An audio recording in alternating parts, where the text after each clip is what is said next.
چیزیں، یہ ہماری ثقافت ہے۔ تو وقت یہ ثقفہ یثقفو کی تعریف میں نے کر دی ہے، تو ثقفہ کا معنی پانا ہے، یعنی کوئی بھی چیز پانا۔ تو وقتلوہم، اور تم قتل کرو انہیں، حیث جہاں کہیں، ثقفتموہم تم پاؤ انہیں۔ ثقافت کا معنی پانا، تو حیث ثقفتموہم جہاں کہیں تم انہیں پاؤ، وَأَخْرِجُوهُمْ اور نکالو انہیں، من حیث جہاں سے، اخرجو انہوں نے نکالا ہے، کم تمہیں،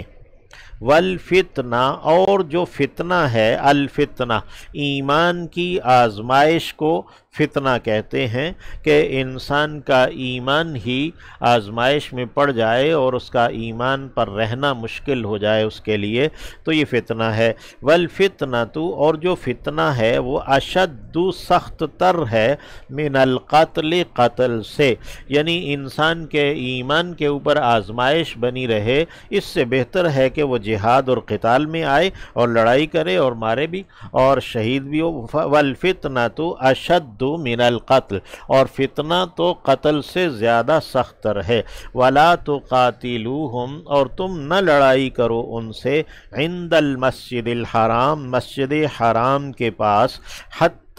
یہاں تک کہ یقاتلوکم وہ لڑائی کریں تم سے، فیہ اس میں، حدود حرم کے اندر لڑائی کرنا یا قتال کرنا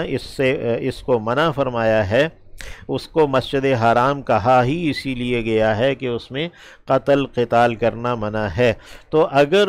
دشمن قتال کرے گا تو پھر اس سے لڑائی کی جائے گی، تو فرمایا کہ حتی یقاتلوکم فیہ یہاں تک کہ وہ تم سے لڑیں اس میں، فَإِن پس اگر قاتلوکم وہ لڑائی کریں تم سے، فَقْتُلُوهُمْ تو تم بھی قتل کرو انہیں۔ کذالک اسی طرح، جزاء بدلہ ہے، الکافرین کافروں کا، انکار کرنے والوں کا، فَإِن پس اگر انتہوا وہ رک جائیں، باز آ جائیں، فَإِنَّ اللَّهَ تو یقیناً اللہ، غفور بہت بخشنے والا، رحیم دائم مہربان ہے۔ تو اس قتال سے مقصود کفار کو قتال سے روک دینا ہے۔ فَإِنِ انتہوا پس اگر وہ قتل و غارت گری سے اور اسلام کی دشمنی سے اور فتنے میں ڈالنے سے، مسلمانوں کے ایمان کی آزمائش سے اگر وہ باز آ جاتے ہیں تو فَإِنَّ اللَّهَ غفور۔ وَقَاتِلُوهُمْ اور لڑائی کرو ان سے، حتیٰ یہاں تک کہ لا تکونا نہ رہے، فتنۃ کوئی آزمائش، یعنی تمہارے ایمان پر کسی قسم کی کوئی آزمائش باقی نہ رہے، اس وقت تک تم ان کفار سے، مشرکین سے قتال کرو۔ وَيَكُونَ الدِّينُ اور ہو جائے دین یعنی نظام قانون، للہ اللہ کا۔ فَإِن پس اگر انتہوا وہ باز آ جائیں، فَلَا عُدْوَانَ تو کوئی زیادتی نہیں ہے، الا ہاں مگر علی الظالمین ظلم کرنے والوں پر۔ الشہر الحرام حرام مہینے، بالشہر الحرام بدلے ہیں حرام مہینوں کے۔ مقصد یہ ہے، مراد یہ ہے کہ اگر حرام مہینوں کے اندر کوئی دشمن لڑائی کرتا ہے اور حرام مہینوں کا تقدس پامال کرتا ہے تو یہ نہیں ہے کہ جوابی کارروائی نہیں کی جائے گی، تو حرام مہینے میں جو اس نے اس کا حرام مہینوں کا تقدس توڑا ہے تو اس کو جواباً قتل کیا جائے گا۔ والحرمات اور جتنی بھی محترم چیزیں ہیں، جتنی بھی حرمت والی چیزیں ہیں، قصاص ان کا بدلہ ہے۔ اگر کوئی دشمن کوئی بھی مسلمانوں کی مقدس چیز، اس کی حرمت پامال کرتا ہے تو اس کا بدلہ لیا جائے گا۔ فَمَنِ اعْتَدَىٰ پس جس نے زیادتی کی، عَلَيْكُمْ تم پر، فَاعْتَدُوا پس تم بھی زیادتی کرو، فَاعْتَدُوا پس تم بھی زیادتی کرو، عَلَيْهِ اس پر، بِمِثْلِ اس کی مانند، ما جو کہ اعتدیٰ اس نے زیادتی کی، عَلَيْكُمْ تم پر۔ وَاتَّقُوا اللَّهَ اور ڈرو اللہ سے، وَاعْلَمُوا اور جان رکھو، أَنَّ اللَّهَ یقیناً یہ کہ اللہ، مع المتقین متقی لوگوں کے ساتھ ہے۔ اللہم جعلنا من المتقین۔ وَأَنفِقُوا اور خرچ کرو فی سبیل اللہ اللہ کی راہ میں۔ اللہ کی راہ میں خرچ کرنا مراد جہاد اور قتال میں خرچ کرنا ہے۔ وَلَا تُلْقُوا اور تم نہ ڈالو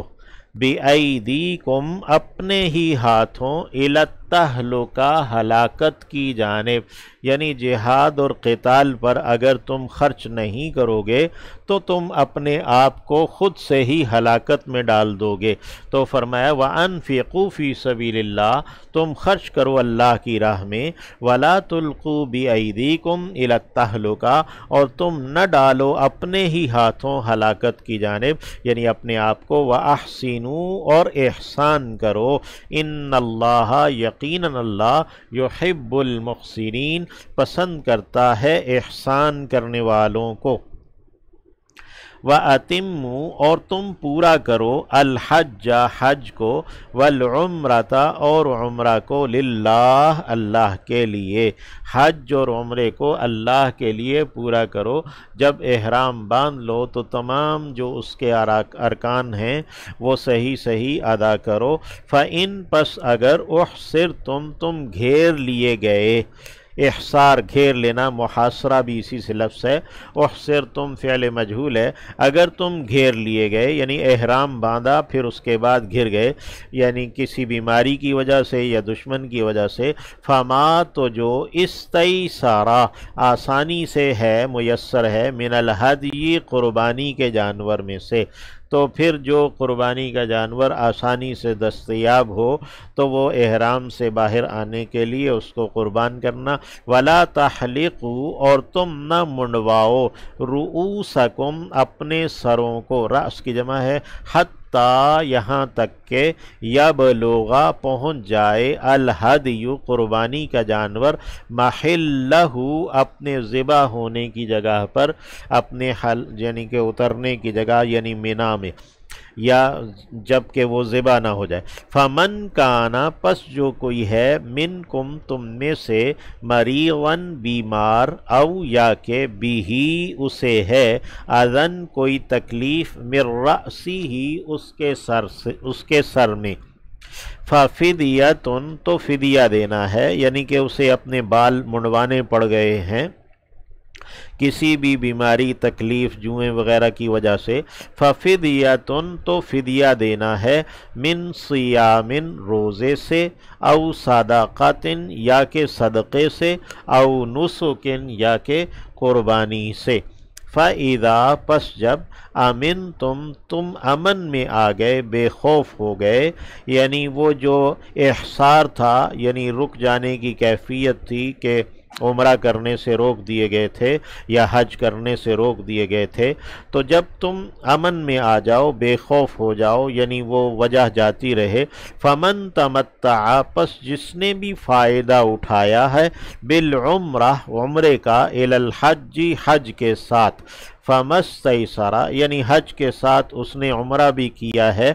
اسے حج تمتع یا حج قران کہتے ہیں، دونوں کے احکامات مختلف ہیں، تو دونوں کو تمتع بھی کہہ دیتے ہیں، اصطلاحی طور پر تمتع الگ ہے، قران الگ ہے، یہاں پہ تمتع کا مطلب فائدہ اٹھانا ہے۔ فمن تمتع پس جس نے فائدہ اٹھایا ہے عمرے کا حج کے ساتھ، فمستیسر پس جو آسانی سے ہے میسر، من الہدی قربانی کے جانوروں میں سے، فمن لم یجد پس جس نے نہ پایا، فصیام تو روزے رکھنے ہیں، ثلاثۃ ایام 3 دنوں کے، فی الحج حج میں، وسبعۃ اور 7 روزے ہیں، اذا جب کہ رجعتم تم واپس لوٹو، تل کا یہ ہوئے، عشرۃ 10 کاملۃ مکمل، یہ 10 مکمل روزے ہوئے، 3 جو ہیں ایام حج کے اندر روزے ہوں گے اور 7 روزے واپس اپنے گھر جا کر۔ ذالک یہ یعنی یہ جو رخصت ہے کہ قربانی نہ کرنے کی، لمن اس کے لیے ہے، لم یکن جو کہ نہیں ہیں، اہلہ اس کے رہنے والے، حاضری رہنے والے یا اس کے گھر والے رہنے والے نہیں ہیں المسجد الحرام مسجد حرام کے۔ ذالکا یعنی یہ جو رخصت ہے قربانی سے، لمن اس شخص کے لیے ہے، لم یکن اہلہ کہ نہیں ہیں اس کے گھر والے، حاضری رہنے والے، حاضرین تھا تو نون اضافت کی بنا پر گری ہے، المسجد الحرام مسجد حرام کے۔ اور احناف کے نزدیک جیسے ہے کہ میقات سے باہر جو رہنے والے ہیں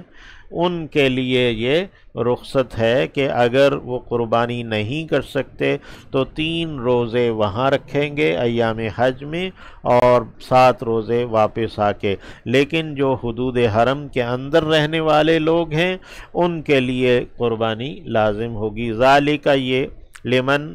اس کے لیے ہے رخصت، لم یکن اہلہ کہ نہیں ہیں اس کے گھر والے، حاضر المسجد الحرام رہنے والے مسجد حرام کے یعنی حدود حرم کے۔ واتقوا اللہ اور ڈرتے رہو اللہ سے، وعلموا اور جان رکھو، ان اللہ یقیناً اللہ شدید العقاب پکڑ کا سخت ہے۔